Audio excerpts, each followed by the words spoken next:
On Thursday, June 23rd, British voters will get the chance to get out from the European Union. But why should they? Let's explore.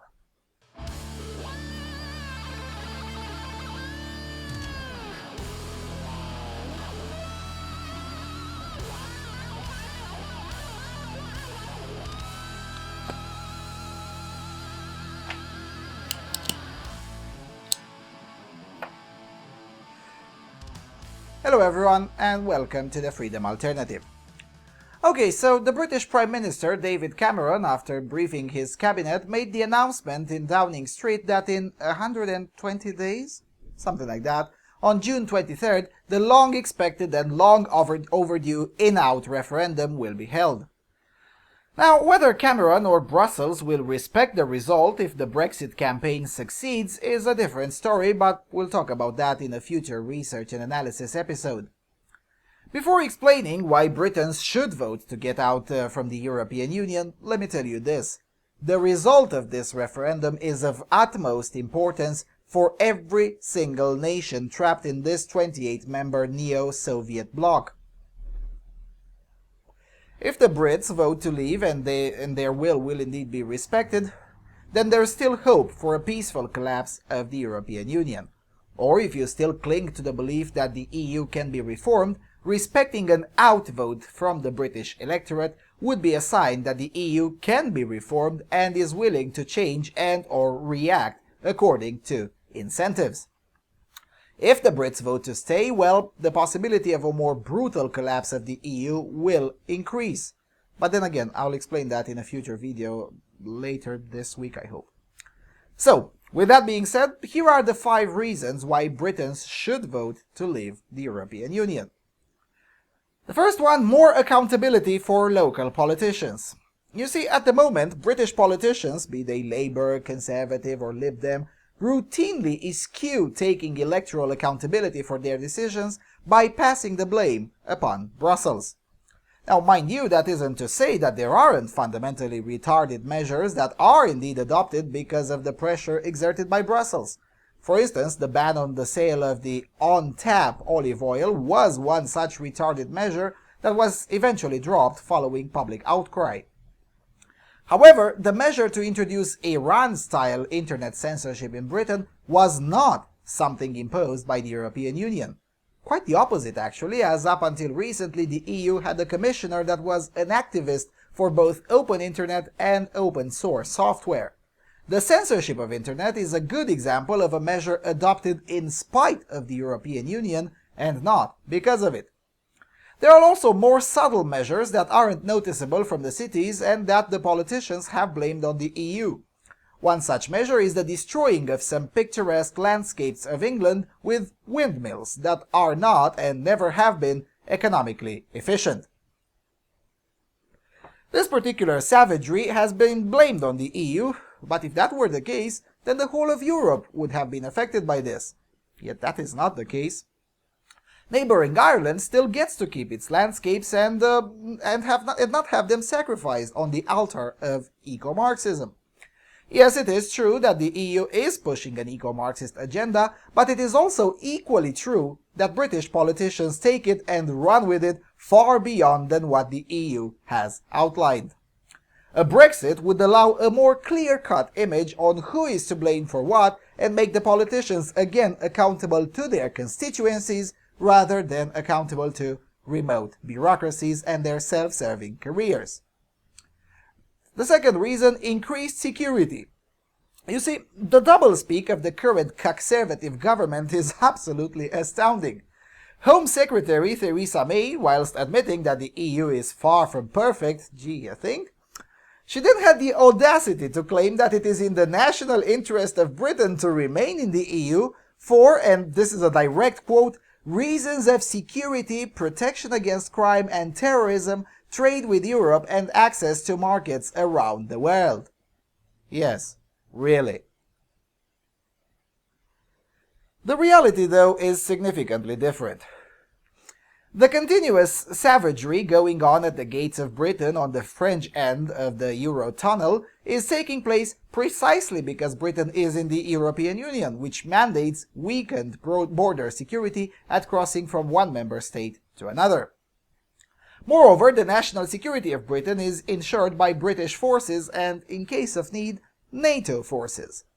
That has nothing to do with the European Union at all. So to claim that Britain's national security would be weakened by an exit from the EU is quite simply a lie. As for access to markets around the world, this is Orwellian talk from more Orwellian talk from Theresa May.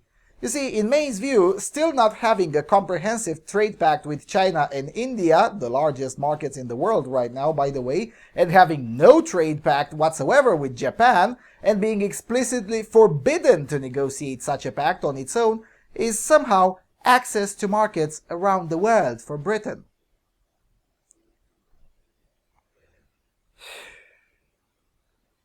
I don't know which is worse. Theresa May actually believing such nonsense, or Theresa May is really that bloody stupid. Either way, Britain could secure better deals on its own. I mean, for crying out loud, Britain is still in top 5 largest economy in the world at the end of the day, and Britain could also increase its domestic security once it no longer has to receive Jamal al-Abdul because Abdul has a French passport. I'm sorry if that's offensive, but you know it's true. Even the leftists know it's true. Third reason, less politically correct pressure. Now, it is indeed true that Britain and especially British universities are infected with the cancer of politically correct nonsense. Nevertheless, some of that disease would have been far more contained had it not been for the strong ally in Brussels for that nonsense. For instance, British businesses acting in the fisheries industry have to file a report every year on the state of gender equality in their business. And that's not a British policy, but an EU policy developed by the Swedish communist politician Mikael Gustafsson, vice chair of the confederal group of the European United Left, Nordic Green Left. The policy has gotten enforced this year, so in early 2017 or 2018, fishermen and their tiny family businesses will have to explain to the EU why they don't have 50% women in their business. I wish I were joking. Now, this is a tiny example, but there are others far more horrific on the pipeline. For instance, the European Framework on the Promotion of Tolerance is a document that still stands somewhere in limbo in Brussels because it's too unpopular.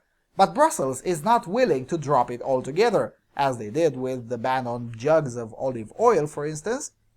This tolerance-promoting framework promotes, amongst other things, sending 14-year-olds into re-education camps if they dare to question feminism. Again, I wish I were joking. Here, Section 7b of this framework reads like this, quote, "Juveniles convicted of committing crimes listed in paragraph A will be required to undergo a rehabilitation program designed to instill in them a culture of tolerance." Now, the crimes in paragraph A include, but are not limited to, expressing views that can be constructed as racism, color bias, ethnic discrimination, religious intolerance, totalitarian ideologies, xenophobia, anti-Semitism, anti-feminism, and homophobia. So, if your 14-year-old thinks that Islam is a problem, well, if the EU crackpots have their way, your kid will be forcibly committed into a rehabilitation program.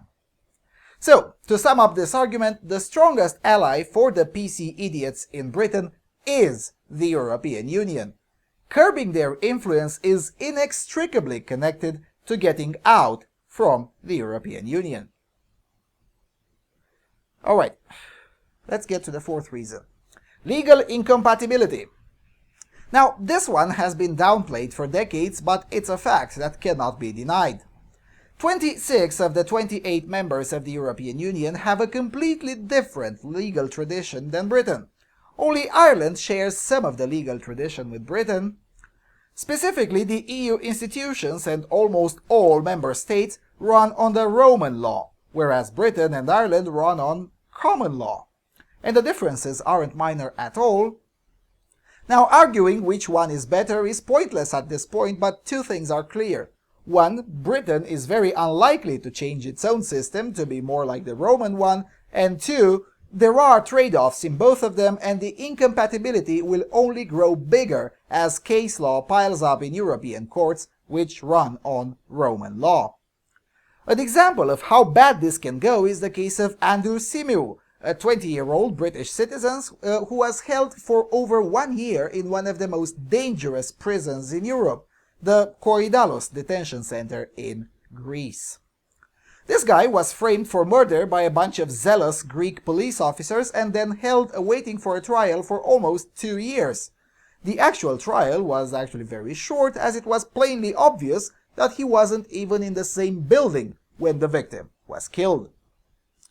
To make things worse, he got into that prison thanks to the European arrest warrant, which can essentially force your country to send you to another country to face trial or jail without any due process in your legal system and mother tongue, and without anyone in your country being even allowed to look at the evidence. One of the reasons he was forced to stay that long in jail without any bail is because the concept of bail either doesn't exist at all outside Britain and Ireland, or in the case of Greece, it can only be granted after a trial has been declared officially started. This comes from the deeply entrenched tradition of preventative arrest, which states that suspects accused of serious crimes and that are deemed to be a further potential societal danger can be tried in prison. In theory, it doesn't sound that bad, as it has a bias against arresting people that haven't been convicted. But if you're framed for murder, the concept of preventative arrest is your primary enemy. Now, none of this would have happened if Britain were not part of the EU, as the European arrest warrant doesn't apply to Switzerland or Norway. Germany is the biggest receiver of European arrest warrants, with over 13,000 German citizens being annually sent abroad through this mechanism. Britain is the second most targeted country by this stupidity, but British citizens are at a unique disadvantage because the legal system in continental Europe simply doesn't make that much sense for British citizens. And the last reason, economic growth. Now, this one is quite a no-brainer. The countries in the EU that have economic growth are outside of the Eurozone, with Czech Republic and Britain being the biggest winners of this trend.